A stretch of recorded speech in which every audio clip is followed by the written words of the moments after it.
Alright, in this quick video, today I'm going to show you guys how to make a spawning mop. Now you're going to need some scissors, a book, and some yarn. Which I use acrylic yarn. That way it's not dyed. You don't have to worry about dyes coming out into your water. It doesn't break down like cotton does. But essentially what we're going to make are some spawning mops like this.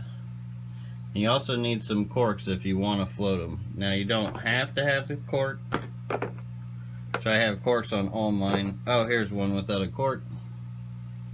Which these are good for egg scatterers when you just want them to spawn on the bottom. But some fish, especially like rainbows, killifish, like to breed in these.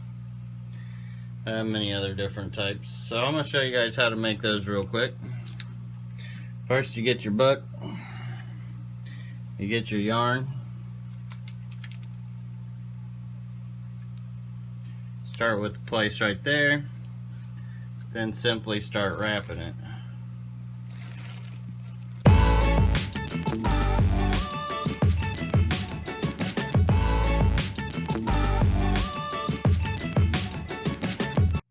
Now if you notice when I'm wrapping it here, is I'm kind of keeping it spread out instead of bunching it on top, because you actually get more coverage when you get done, instead of being like a big poof ball. If you keep going over the same thing, you're just going to have a big poof ball.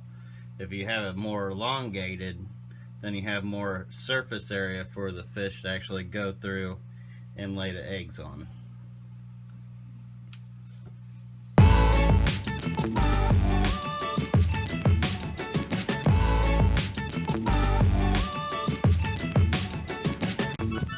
Alright, so I'd say I got about 30-40 wraps around it. I wasn't really counting, but you get a good amount. Kind of look like that.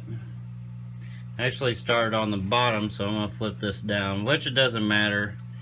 If you don't remember which side you flipped on, just go ahead and cut it. So there, I got it cut. And what I do next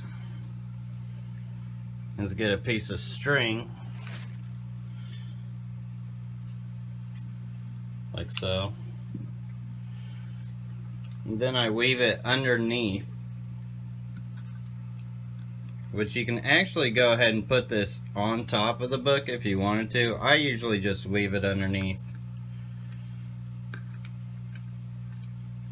So I kind of pull it up like that, push it through, bam.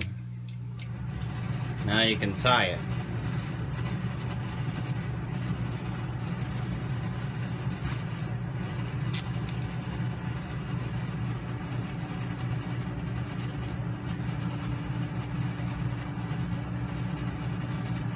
Alright, now that I got it tied, double knotted,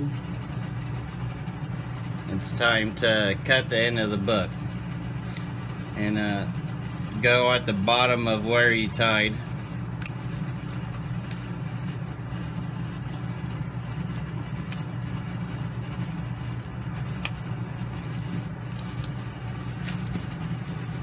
Then voila, you got a spawning mop. Now this you could just stick down on the bottom of a glass tank or just any surface, and they have something to lay eggs on, and you can grab this out and collect the eggs with. These are really handy.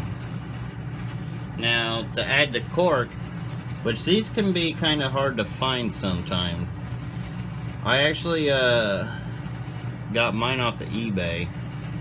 I went to craft stores and stuff like that, but it was actually kind of hard to find some decent corks, which you could use wine corks too.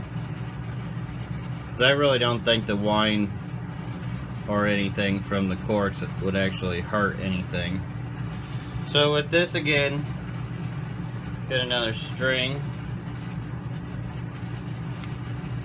So this is just a string I cut from that. And I'll go ahead and split it apart here.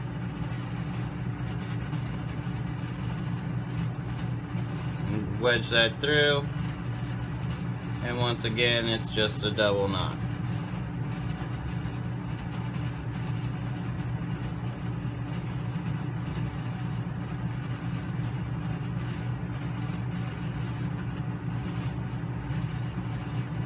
voila. I like to cut the extra off the top, just because if a string laps over the top of a tank, it can actually act like a wick and pull water out of the tank. I used to have a hanging plant one time, did that. It died, and then the water traveled up the plant and wicked out of the tank, which could have been disastrous if I didn't catch it. But yeah, this is how you make a floating spawning mop. But these are great for breeding egg scatterers.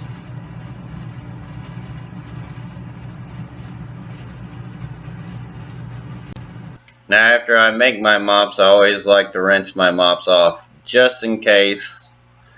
I'm pretty sure they don't really need it, but just to make me sleep better at night, I do rinse and dry them off. Now your spawning mops may float a little bit, but you can work out all the air bubbles in the yarn and it'll actually end up sinking for you. This is what it looks like halfway sunk, which actually makes pretty good coverage for these fish to breed in. And if you're wondering what fish those are Luminatus pseudomugals. It's a small rainbow fish. Alright, so now you guys know how to make a spawning mop. Hope you guys enjoyed that. Feel free to hit that like or subscribe button. And peace.